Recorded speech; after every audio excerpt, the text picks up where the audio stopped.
नमस्कार, आप देख रहे हैं दृष्टि न्यूज। मैं हूं आपके साथ गुजर। भोपाल से खबर है, जहां पर बीजेपी राष्ट्रीय सचिव मनजिंदर सिंह सिरसा का बयान। सिख समाज से बीजेपी के समर्थन की अपील करने भोपाल आए हैं। 1984 के सिख दंगों के तलके आम में कमलनाथ का बड़ा हाथ था। बाकी के लोग भी छिंदवाड़ा के हैं। मोदी जी ने तय किया है, बाबर का नहीं गुरुओं का इतिहास पढ़ाया जाएगा। आलोक शर्मा न केवल भरी मार्जिन से जीते, बल्कि सिखों का भी वोट उनके साथ लेकर दिल्ली गए। धन्यवाद सबका। आज मैं खास तौर पर भोपाल में भारतीय जनता पार्टी के हमारे यहाँ के कैंडिडेट और देश के प्रधानमंत्री नरेंद्र मोदी जी के लिए अपने सारे समाज से, पंजाबी समाज से, सिख समाज से बातचीत करने के लिए और उनको एक तरफा समर्थन मिले जो देश के अंदर मोदी जी ने पूरे समाज के लिए काम किए हैं, देश के लिए काम किए हैं। चाहे अर्थव्यवस्था की बात हो, चाहे वो देश को आगे ले जाने की बात हो, चाहे वो देश के अंदर घर घर तक लाभार्थियों तक लाभ पहुँचाने की बात हो, किसान को किसान निधि पहुँचाने की बात हो, या विशेष तौर में अगर बात करूं पंजाबी और सिखों की बात करूं, तो जिस तरीके उन्होंने 1984 के कातलों को, क्योंकि आपके भी एक स्टेट के खास बड़े लीडर जो हैं वो 1984 के सिख कत्लेआम में इन्वॉल्व रहे और उनका बहुत बड़ा हाथ रहा कमलनाथ का, जो गुरुद्वारा रकाबगंज साहब दिल्ली में था, उसके ऊपर हमला करना और 2 बेकसूर सिखों को वहां जिंदा जलाना।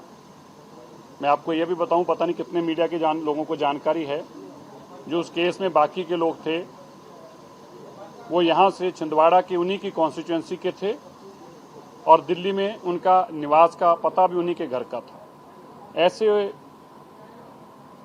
बेकसूर सिखों का कत्ल करने वाले और उनके ऊपर मुकदमा चलाने का जो मोदी जी ने काम किया, सज्जन कुमार जैसे कातलों को जेल में डालने का काम किया, कमलनाथ जैसों के खिलाफ कार्रवाई करने का काम किया और आज हाई कोर्ट में उनका केस पेंडिंग है। देश के अंदर यहाँ इतिहास पढ़ाया जाता था औरंगजेब का, किताबों में इतिहास पढ़ाया जाता था अकबर का, बाबर का।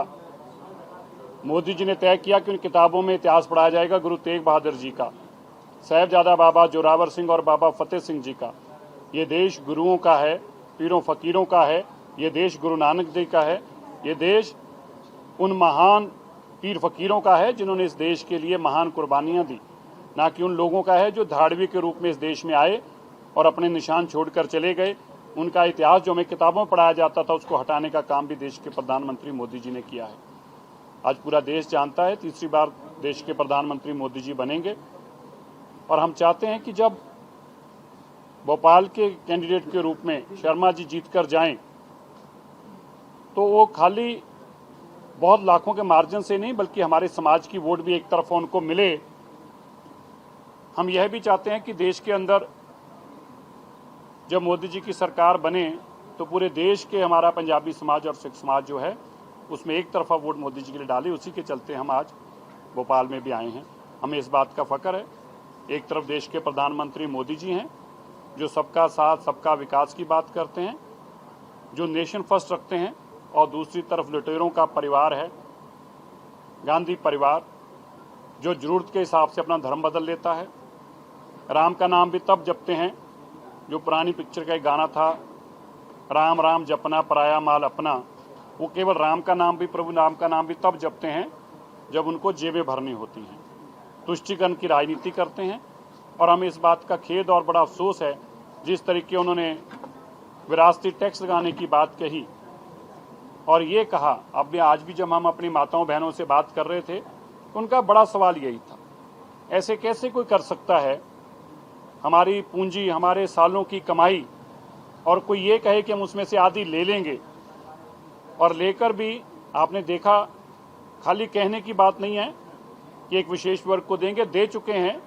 कर्नाटका में आपने देखा किस तरीके से वहाँ की सरकार जो मंदिरों पे टैक्स लगाया उसको खर्चने के लिए एक विशेष वर्ग के ऊपर खर्च कर रही है। इसलिए हम चाहते हैं इस देश का विकास हो, सबका साथ हो, लेकिन जो तुष्टीकरण की राजनीति है, और तुष्टीकरण की राजनीति इस हद तक हो गई है कि आप पे विरासती टैक्स लगाकर आपके आधे पैसे छीन लिए जाएंगे, ये कोई देश का, कोई भी भारत का नागरिक ऐसा ना होने देगा, ना ऐसा हो सकता है। इसलिए हम चाहते हैं कि भारत के प्रधानमंत्री के और हाथ मजबूत हों और भारतीय जनता पार्टी को 7 तारीख को एक तरफा मतदान डालकर यहाँ से भी, भोपाल से भी बीजेपी का कैंडिडेट जीतकर लोकसभा में पहुंचे।